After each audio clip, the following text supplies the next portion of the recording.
everyone, this is Tamanpreet Kaur, Class 8A from Amrit Indo-Canadian Academy. Today I am going to discuss about harmful microorganism. Before knowing the harmful microorganism, we should have a brief note on what are microorganisms. Microorganisms are extremely tiny living organisms. We can only see them with the help of microscope. Microorganisms include viruses, bacteria, protists, and also some types of fungi. I said some types of fungi because many fungi can be seen with naked eyes without the help of microscope, as in mushroom. Some microorganisms cause diseases which may result in deaths also. Microorganisms that cause diseases are called as pathogens. Let's start with virus. Virus is so tiny organism, in fact much smaller than bacteria. Virus can infect all type of organisms such as animals, plants and even bacteria.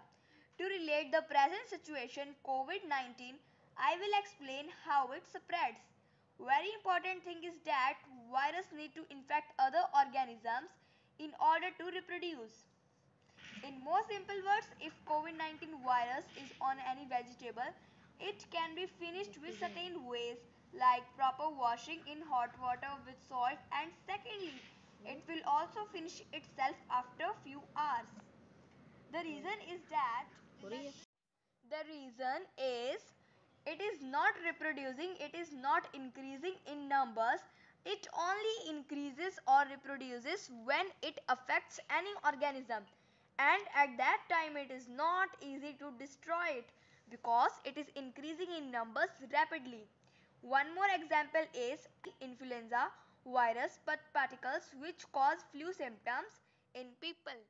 Flu symptoms include coughing and sneezing.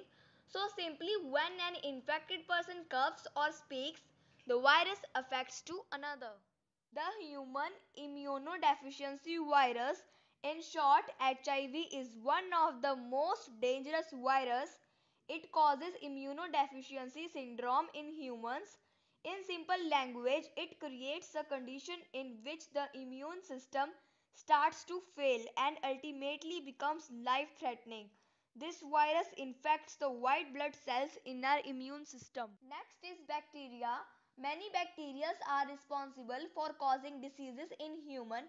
Some bacteria are harmful, but most of the bacteria are beneficial. But here I will discuss the harmful bacteria only. Typhoid fever is a bacterial infection which is caused by Salmonella enterica serotype typhi bacteria.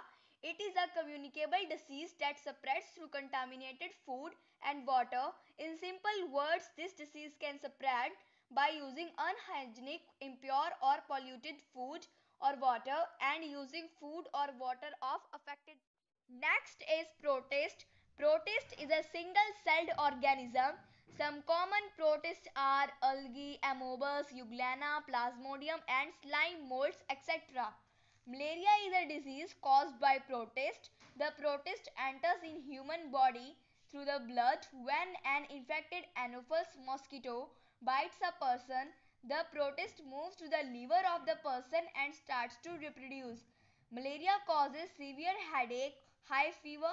It can cause to coma and deaths as well if not cured in time. The protist algae is not always the cause of diseases, but blue-green algae can produce different toxins. These toxins can affect nervous system and cause paralysis, respiratory failure or heart-related problems. So algae affected water may not be suitable for drinking and bathing. It can cause skin irritation as well. The next is fungi. Fungal diseases can affect anyone. Fungal diseases are often caused by the microorganism fungi that are very common in environment. Most fungi are not dangerous, but some can be harmful to health. Most common fungal diseases are fungal nail infections, which infects fingernails or toenails. Next is vaginal candidiasis, which is caused by the yeast infection. Next is ringworm that looks like a circular rash and it may cause candidate infection of mouth, throat and esophagus. To conclude, I would like to say one of the best way of prevention of pathogens or harmful microorganisms is washing your hands regularly and oftenly with soap. That's all for the topic, guys. Thank you very much. That's all for the topic, guys. Thank you very much.